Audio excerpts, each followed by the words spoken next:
नमस्कार दोस्तों, आप देख रहे हैं AKL24 में। चलिए, ब्रेकिंग न्यूज़, बहुत बड़ी ब्रेकिंग न्यूज़ है। ब्रेकिंग न्यूज़ शुरू करने से पहले हम आपको बता दें कि ये देश दुनिया से जुड़ी बड़ी खबरें हैं जो आप लोगों तक पहुंचाई जाती हैं। तो चलिए, खबरें शुरू करने से पहले अगर आप अपने मोबाइल पर ऐसे खबरें जानना चाहते हैं तो हमारे इस चैनल को सब्सक्राइब करें, साथ ही बेल आइकन को प्रेस करें ताकि हम जो भी नई खबर अपलोड करेंगे वो सबसे पहले आप लोगों तक पहुंच जाएगी।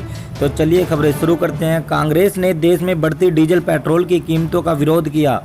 इस मामले को लेकर कांग्रेस की कार्य समिति बैठक हुई। मीटिंग में कांग्रेस ने केंद्र सरकार पर चीन मामले पर कई आरोप लगाए।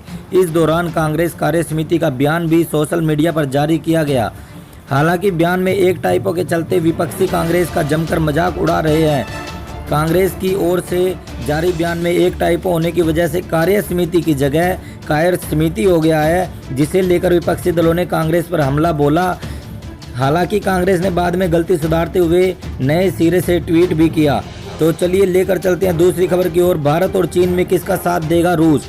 जब भी दो ताकतवर देश आपस में उलझते हैं तो पूरी दुनिया की नज़रें उन पर टिक जाती हैं और ये सब देखना चाहते हैं कि दुनिया की बड़ी ताकतवर देश किसके साथ देगा। इस समय सब लोग ये जानना चाहते हैं कि चीन और भारत के टकराव पर अमेरिका और रूस का रुख क्या है। चीन के साथ अमेरिका का टकराव पहले से चल रहा है, इसलिए चीन को लेकर अमेरिका का रुख अब लोग सब जानते हैं। लेकिन सवाल ये है कि इस विवाद में रूस का पक्ष क्या होगा।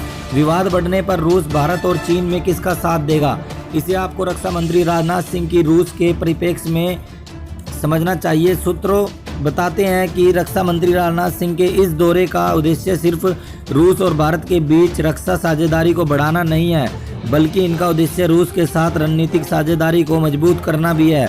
आमतौर पर यह माना जाता है कि भारत और रूस के बीच बहुत ऐतिहासिक संबंध है। अगर भारत कभी किसी दूसरे देश के साथ युद्ध में उलझा तो सबसे पहले रूस ही भारत का साथ देगा। इसके पीछे तर्क ये दिया जाता है कि 1971 के युद्ध में रूस ने भारत का साथ दिया था और इसके लिए वो अमेरिका से भी टकरा गया था। इसके अलावा भी कई मौक़ों पर रूस ने संयुक्त राष्ट्र सुरक्षा परिषद में भारत के पक्ष में वीटो किया है और रूस और भारत के लोग सांस्कृतिक रूप से भी एक दूसरे के भी बहुत करीब हैं और हिंदू धर्म रूस में सबसे तेज़ी से उभरने धर्मों में से एक है। लेकिन क्या ये सारी बातें वाकई चीन से युद्ध होने की परिस्थिति में रूस को भारत के साथ खड़ा कर देगी? विशेषज्ञ मानते हैं कि ये इतना आसान नहीं है। तो चलिए अगली खबर। चीन को एक और बड़ा झटका लगा है। भारत चीन सीमा विवाद के बीच देश में हिंदी चीनी बाई बाई चीनी उत्पादों के बहिष्कार का नारा बुलंद हो गया है।